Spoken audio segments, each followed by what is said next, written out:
रोकतारा हो काहे टोकतारा हो बाबू वतना बेकाबू काहे हो खतारा हो का हो अरे कहाँ से उतरे रे? काहे रोकतारा हो काहे टोकतारा हो बाबू वतना बेकाबू काहे हो खतारा हो। अरे लागत खेला कहीं भइल बा अरे भइल बा ना हो एकर दलान में बिछावल वे रनिया तबे ओढ़निया मइल बा कौन फरिहान में बिछावल वे रनिया तबे ओढ़निया मइल बा। कुछ भी बोलते हो।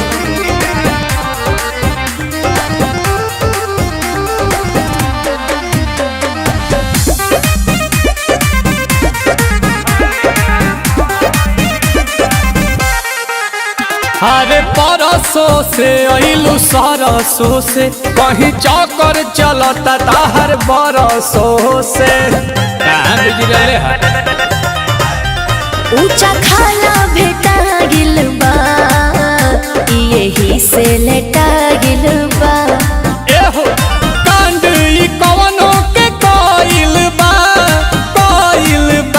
अरे कोइल बा मतलब एकर दलान में बिछावल वे रनिया तबे ओढ़निया मइल बा।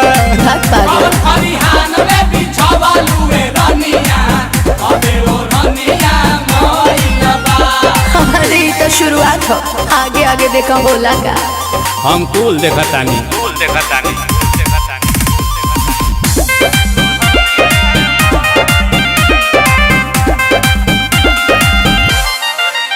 संगे कावाना के बिना गावाना के यूज कइलू दुपट्टा बिछावाना के पागल हुए बड़ा का बनबू चलाक नील कमल हो आंसू से पूछली हो प्रियंसू से का हो सूट सबूत के धइल बा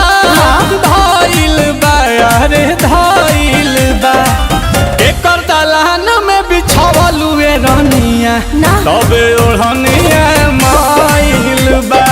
कौन फरिहान में बिछावल वे रनिया तबे ओढ़निया मइल बा। अरे इतना चिंता बा त साबुन के पैसे दे दा। अरे ऊपरे ले मांग लो।